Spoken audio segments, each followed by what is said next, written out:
இன்னைக்கு தளபதி விஜயோட அப்டேட் என்னன்னு பார்த்தீங்கன்னா, தளபதி விஜய் வந்து மனைவி சங்கீதாவை விவாகரத்து பண்ணிட்டாங்க அப்படிங்கிற ஒரு தகவல் சோசியல் மீடியால மிகப்பெரிய ஒரு சர்ச்சையை வந்து ஏற்படுத்தியிருக்கு. ஸோ அதோட உண்மை என்ன அப்படிங்கிறது தான் இந்த வீடியோ நம்ம தெளிவாக பார்க்க போகிறோம். ரீசெண்டாக அட்லி அவர்களோட ஒய்ஃப் பிரியாவுக்கு வந்து வளையாப்பு நடந்தது.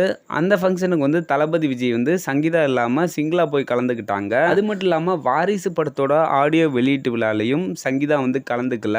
இந்த காரணத்தை வச்சு தளபதி விஜய் வந்து சங்கீதாவை வந்து விவாகரத்து பண்ணிட்டாங்க அப்படின்னு பயங்கரமா ஒரு ரூமர்ஸ் வந்துட்டு இருந்தது. ஆனா ஏன் சங்கீதா வந்து அதுல கலந்துக்கல அப்படிங்கிறதுக்கான முக்கிய ரீசன் என்னன்னு பாத்தீங்கன்னா, தளபதி விஜயோட மகள் திவ்யா வந்து லண்டன்ல படிச்சுட்டு வராங்க. திவ்யாக்கு துணையா தான் சங்கீதா அவர்கள் வந்து திவ்யா கூட லண்டன்ல இருந்துட்டு வராங்க. இந்த காரணத்தினாலதான் வாரிசு படத்தோட ஆடியோ வெளியீட்டு விழால தளபதி விஜயோட மனைவி சங்கீதாவால் வந்து கலந்துக்க முடியல அப்படின்னு சொல்லப்படுது. இந்த தகவல் வந்து தளபதி விஜயும் மனைவி சங்கீதாவும் ஒன்னா தான் இருக்காங்க அப்படிங்கிற ஒரு தகவல் வந்து நமக்கு கிடைச்சிருக்கு. ஸோ இன்னைக்கு சோசியல் மீடியால இந்த நியூஸ் வந்து பயங்கரமா டிராவல் ஆகிட்டு இருக்கு. ஸோ மீண்டும் ஒரு தளபதி விஜய் அப்டேட்டோட உங்களை சந்திக்கிறேன். ஓகே பாய், உங்கள் ஹீரோ.